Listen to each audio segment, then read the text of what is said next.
भगवान बिरसा मुंडा की जय। भगवान बिरसा मुंडा की जय। भगवान बिरसा मुंडा की जय। पंच पंचायत राजा भोजेरी सभा 50 लाख आणि 50 लाख दम तो दिनो मोत मला खात का जुकोण शेती मोटवात। भाई आपण सगळ्यात आनंद अर्थात कहने का तात्पर्य यह है, इस सभा में उपस्थित सभी को मेरा नमस्कार। मुझे जाने तो भी धन्यवाद, मुझे न जाने तो भी धन्यवाद, लेकिन मैं आप सब लोगों से भगवान से मनोकामना करता हूं कि आप सब लोग मंगल कुशल रहे। ये हम कहने के पहले, बंजारा समाज में कहने के पहले ये सब कहते हैं। मेरा नाम डॉक्टर इंदल सिंह बंजारा, मैं तेलंगाना का निवासी हूं। मैंने बंजारा समाज पर अब तक 5 किताबें लिख चुका हूं और बंजारा समाज पर जो भी लोकगीत है मैं बनाता हूं और उसको यूट्यूब में भी मैं डालता हूं। हमारा बंजारा समाज की जनसंख्या लगभग देश भर में 15 करोड़ है।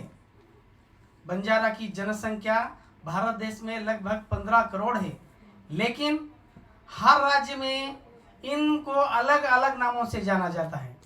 लगभग 46 नामों से इनको जाना जाता है। हमारी वेशभूषा, खान पान, रहन सहन ये पूरे एक ही तरीका का है। हमारी जो भाषा है, जो बंजारा भाषा है, ये बंजारा भाषा विशेष रूप से हिंदी, मराठी, राजस्थानी, भोजपुरी, अवधी इन सभी भाषाओं से मिली जुली हुई है। और उनकी जो भाषा, हमारी जो भाषा का निर्माण है हिंदी से लगभग एक 80% मिलती है। और हम लोगों का मानना है कि बंजारा संस्कृति पर अनेक रचना की जा रही है, बंजारा समाज के स्क्रिप्ट सर किया जा रहा है, लेकिन हम लोगों की मांग है जिनकी जनसंख्या इतनी कम होने के बाद भी उन लोगों को 8वीं सूची में डाला जा रहा है। लेकिन हमारी 15 करोड़ जनाभा रहने के बावजूद भी 8th शेड्यूल में हम लोगों को नहीं शामिल किया जा रहा है। ये बहुत हम लोगों के लिए हम बहुत दुख की बात समझते हैं।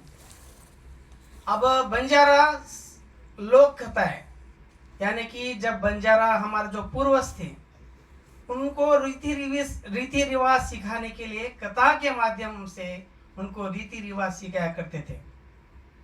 जब एक माँ बेटे से किस प्रकार से रहना चाहिए, भाई बहन का प्रेम किस प्रकार से रहना चाहिए, और पति पत्नी का व्यवहार किस प्रकार से रहना चाहिए, बड़ों का आदर किस प्रकार से करना चाहिए, इन कथाओं के माध्यम से बंजारा लोग अपने बच्चों को सिखाते हैं।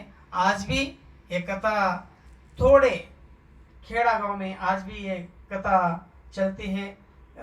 अभी ठंडी का मौका आ रहा है तो गांव में सब लोग अंगार डालकर चारों तरफ बैठते हैं और ये कथा के माध्यम से अपना जीवन किस प्रकार गुजारना चाहिए, अपना निर्माण किस प्रकार से करना चाहिए और प्रेम किस प्रकार से रहना चाहिए, इन सबको कथाओं के माध्यम से कहा करते हैं। और मेरे जो बंजारा लोक कथाएं एक किताब है, उसमें मैंने बुढ़ापा प्रेम एक कथा लिखा है, कहानी लिखी है। उस कहानी में संक्षिप्त में बताऊंगा। वो कहानी में पहले पति पत्नी का विवाह होने के बाद वो शाम होते ही एक दूसरे को झगड़ने लगते हैं और सुबह होते ही दोनों प्रेम से बात करने लगते हैं। ये रोज का काम होता है ऐसा। शाम होने आ रही तो दोनों में झगड़ा होती है और सुबह होते ही दोनों में अटूट प्रेम होता है। ये सब दृश्य एक बाजू वाला देखते रहता है। अरे भाई, शाम होते ही आप लोगों के बीच में झगड़ा हो जाती है और सुबह होते तो आप राधा कृष्ण बन जाते हैं, ये क्या है?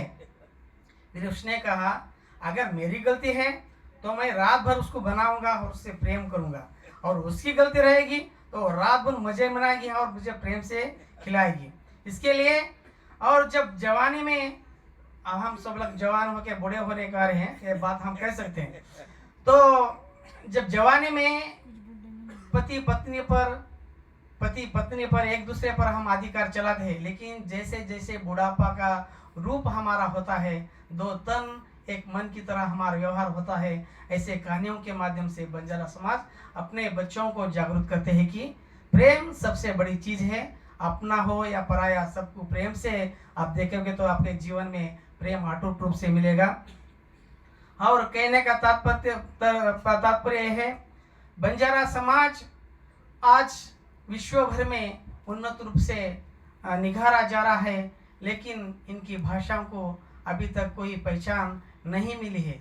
बहुत से लोग महाराष्ट्र रहने दो, उत्तर प्रदेश, मध्य प्रदेश, राजस्थान, हर जगह पर बंजारा समाज साहित्य पर विशेष रूप से कार्य किया जा रहा है, लेकिन जो विशेष रूप से समाज संस्कृति को जो महत्व मिलना चाहिए वो बहुत कम रूप से मिल रहा है। इसलिए मैं चाहता हूँ कि हमारी बंजारा भाषा को 8वीं शेड्यूल में